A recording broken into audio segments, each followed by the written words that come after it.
पिछले जो 10 साल हुए हैं वो उनमें हार का सामना उन्हें करना पड़ा था। और उसके बाद उनका जो आरोप है, उन्होंने एक पत्र जारी किया, साफ तौर से उनका कहना था कि उन्हें उनकी अनदेखी की जा रही है। तमाम जगह जहां पर जिस तरह सक्रिय कार्यकर्ताओं में काम किया जाता है, शायद उस तरह से वहां पर अन्नू टंडन को जगह नहीं दी जा रही है। तमाम ऐसे आरोप है उनके द्वारा लगाए गए थे और उसके बाद अपना त्यागपत्र उन्होंने राष्ट्रीय अध्यक्ष को सौंप दिया था। और ये माना जा रहा था कि अन्नू टंडन इसके बाद कहां पर जो आगे की सियासत है वो कैसे चमकाएंगी। तो जो सूत्रों के हवाले से खबर निकल करके आ रही है कि 2 नवंबर को जो जानकारी मिल रही है वो अखिलेश यादव से मुलाकात कर सकती हैं, समाजवादी पार्टी वो ज्वाइन कर सकती हैं, ऐसा सूत्रों के हवाले से एक बड़ी खबर निकल के सामने आ रही है। तो अन्नू टंडन की जो आगे की सियासत है वो माना जाए समाजवादी पार्टी से शुरू होने वाली है, क्योंकि लंबे समय तक उनका राजनीतिक कैरियर रहा है। उन्होंने लंबा कैरियर जो है कांग्रेस पार्टी को दिया है। माना जाता है कि कई ऐसे उन्नाव के कार्य रहे हैं जिनमें कांग्रेस को लेकर के उन्होंने सांसद रही हैं, उन्होंने कांग्रेस को उन्नाव से काफी आगे बढ़ाया है। लेकिन जैसा कि उन्होंने अपने पत्र में साफ तौर से उन्होंने कई ऐसी बातें रखी हैं, उसके बाद उन्होंने अपना त्यागपत्र राष्ट्रीय अध्यक्ष सोनिया गांधी को कांग्रेस को सौंप दिया था। और उसके बाद ये माना जा रहा था कि आखिर जो अन्नू टंडन है उनकी सियासत में आगे का रोल क्या होने वाला है। तो जो सूत्रों के हवाले से खबर है वो माना जा रहा है कि समाजवादी पार्टी उनकी अगली सीढ़ी हो सकती है और 2 नवंबर को अंकित वो परिहार को जो लेकर भी समाजवादी कहा पार्टी जा रहा है कि यानी वो भी राष्ट्रीय एसपी में शामिल हो सकते हैं। इसको लेकर आपके पास क्या कुछ जानकारी है? देखिए, जैसे ही ये माना जाए कि अन्नू टंडन ने अपना त्यागपत्र दे दिया था, उसके थोड़े ही कुछ ही घंटे बाद जो अंकित परिहार है उन्होंने भी अपना त्यागपत्र जो है जारी कर दिया था, त्यागपत्र दे दिया था। तो ये माना जा रहा था कि एक पहले तो पूर्व सांसद अन्नू टंडन ने अपना त्यागपत्र दिया, उसके बाद अंकित परिहार की बात करें उन्होंने भी अपना त्यागपत्र पार्टी से दे दिया था। तो ये माना जा रहा था कि दोनों लोगों ओम पांडे, आपको रोकना चाहूंगी। अंकित परिहार खुद हमारे साथ फोन लाइन पर जुड़ चुके हैं। अंकित जी, बहुत बहुत स्वागत है आपका जनतंत्र टीवी पर। खबर है कि आप समाजवादी पार्टी ज्वाइन करने वाले हैं, क्या कहेंगे इस पर? देखिए, एक बात मैं आपको स्पष्ट कर देना चाहता हूं कि हम लोग कांग्रेस पार्टी से अलग हो चुके हैं। 29 अक्टूबर 2020 के बाद से हम लोगों का कांग्रेस पार्टी से कोई संबंध नहीं रह गया। जहां तक बात है अगले राजनीतिक कदम की, तो ये भी मैं स्पष्ट कर देना चाहता हूं कि हम लोगों का लक्ष्य उत्तर प्रदेश में और देश में जो भारतीय जनता पार्टी की जनता विरोधी, किसान विरोधी, नौजवान विरोधी सरकार चल रही है, इसको उखाड़ना है। भारतीय जनता पार्टी की नीतियों को देश से निस्तेनाबूद करना है। भारतीय जनता पार्टी को हम लोग अगर उखाड़ना चाहते हैं तो हम लोग इस बात पर विचार करेंगे कि आज के समय देश के अंदर और प्रदेश विशेष रूप से उत्तर प्रदेश जो अगला लक्ष्य है उत्तर प्रदेश के अंदर 2022 में, उसमें कौन सी ऐसी ताकत है, कौन सी ऐसी राजनीतिक शक्ति है जिस पर जनता विश्वास कर रही है, जिस पर इस प्रदेश की आम आवाम विश्वास कर रही है, किसान नौजवान विश्वास कर रहे हैं। हम लोग इस बात का आकलन कर रहे हैं और मुझे लगता है कि इस प्रदेश के अंदर सिर्फ और सिर्फ अखिलेश यादव एक ऐसी ताकत है जो उत्तर प्रदेश के अंदर इस भारतीय जनता पार्टी का मुकाबला कर सकते हैं और इसको निस्तेनाबूद करके एक आम जनता की हित की सरकार, किसानों की हित की सरकार, महिलाओं को सुरक्षा देने वाली सरकार, छात्रों का भविष्य संवारने वाली सरकार दे सकते हैं।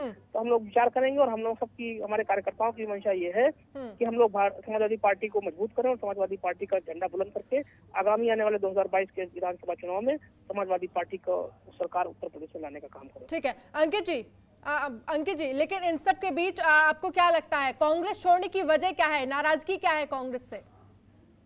देखिए, कांग्रेस से नाराजगी की बात सिर्फ इतनी सी है कि कांग्रेस पार्टी इस समय देश और प्रदेश के अंदर इस सरकार को उखाड़ने के प्रति गंभीर नहीं दिखाई दे रही।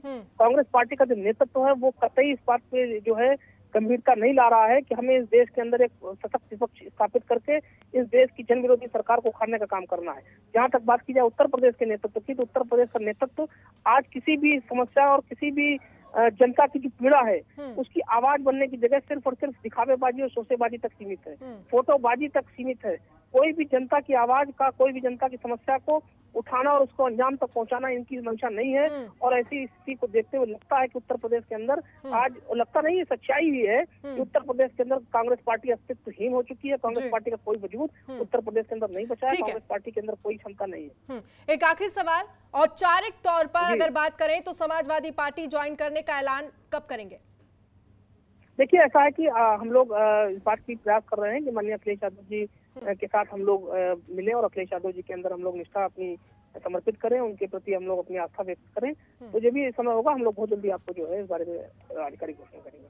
चलिए ठीक है अंकित परिहार, बहुत बहुत शुक्रिया हमसे बातचीत करने के लिए। पूर्व कांग्रेस नेता अंकित परिहार हमारे साथ खड़े जुड़े थे। साफ तौर पर उनका यही कहना था कि बहुत जल्द औपचारिक तौर पर इसका ऐलान किया जाएगा। समाजवादी पार्टी ज्वाइन कर रहे हैं अंकित परिहार और साथ ही अनु टंडन।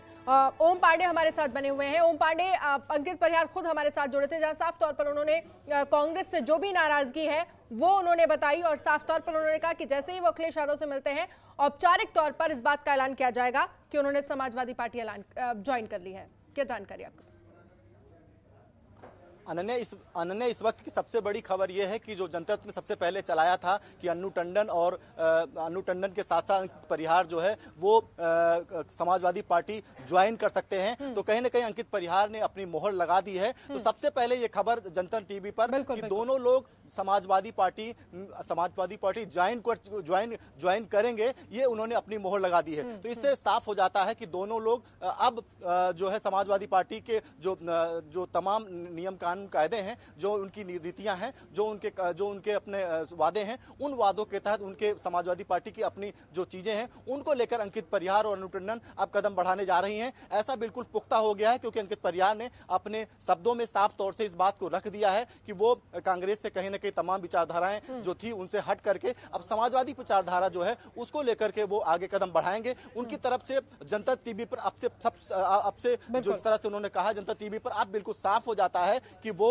जो है जैसा कि उन्होंने साफ तौर से कहा भी है, उसके बाद इस बात की पुख्ता रिपोर्ट हो जाती है कि अब वो समाजवादी पार्टी ज्वाइन करने जा रहे हैं। इसके साथ साथ उन्होंने फिर एक बार समाजवादी पार्टी के ज्वाइन करने के पहले ही एक बार फिर उन्होंने साफ तौर से कहा है कि भारतीय जनता पार्टी की जो रीतियां हैं, चाहे महिलाओं को लेकर के हो, स्वास्थ्य को लेकर, शिक्षा को लेकर हो, ये तमाम ऐसी चीजें हैं जिनको लेकर उन्होंने फिर एक बार वही चीजें दोहराई हैं। तो अब आने वाले समय पर जिस तरह समाजवादी पार्टी की बात, ठीक है ओम आपको रोकना चाहूंगी, बड़ी खबर आपको दिखा रहे हैं। जनतंत्र टीवी पर बोले अंकित परिहार जल्द ही समाजवादी पार्टी को वो ज्वाइन करेंगे। पहले हम सूत्रों के हवाले से खबर दिखा रहे थे, लेकिन अब साफ तौर पर हमसे बातचीत के दौरान उन्होंने ये कबूल किया है कि बहुत जल्द समाजवादी पार्टी को वो ज्वाइन करने वाले हैं। जैसे अखिलेश यादव से मिलते हैं और उसके बाद औपचारिक रूप से इस बात का ऐलान कर दिया जाएगा कि अंकित परिहार ने समाजवादी पार्टी ज्वाइन कर ली है। जल्द से जल्द समाजवादी पार्टी को ज्वाइन करेंगे अंकित परिहार। कुछ देर पहले ही जनतंत्र टीवी में बातचीत के दौरान ये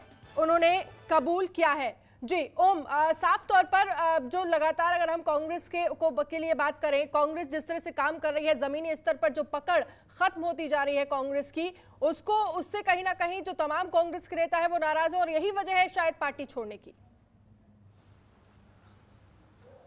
देखिए, अगर हम उत्तर प्रदेश के राजनीतिक सियासत की बात करते हैं तो राजनीतिक सियासत में थोड़ा सा उबाल प्रियंका गांधी राष्ट्रीय महासचिव जो हैं उनके आने से जरूर हुआ है। आगामी विधानसभा का चुनाव है, ऐसे में जिस तरह से प्रियंका गांधी जमीन पर उतर करके लोगों से मिल रही थी, मुलाकात कर रही थी, राजनीतिक दृष्टिकोण से देखें तो कहीं ना कहीं उन तमाम मुद्दों पर अपनी बात रख रही थी, उन मुद्दे उठा रही थी। इसके साथ साथ उन तमाम घटनाओं पर अपने सोशल मीडिया के माध्यम से सवाल खड़े कर रही थी। तो ऐसे में ये माना जा सकता है कि जहां कांग्रेस की थोड़ी बहुत लहर उत्तर प्रदेश में जरूर बनती नजर आ रही, लेकिन दूसरी तरफ जिस तरह से कार्यकर्ता हैं, यानी जो मेन जो कार्यकर्ताओं के साथ साथ जो संगठन के लोग हैं, उनका ये टूटना और समाजवादी पार्टी में जाना कहीं ना कहीं सवाल खड़े करता है कि कांग्रेस की स्थिति लगातार जिस तरह से मजबूत करने की बात कही जा रही है, दूसरी तरफ कार्यकर्ताओं के साथ जो पार्टी के पदाधिकारी हैं उनका टूट के जाना कांग्रेस के लिए एक बड़ा सवाल खड़ा कर रहा है कि आखिर संगठन को कैसे मजबूत किया जाए, उनको कैसे राजी किया जाए। ये एक बड़ा सवाल है क्योंकि अनु टंडन इसके पहले पूर्व में उन्नाव की सांसद रही हैं, उनकी एक छवि रही है,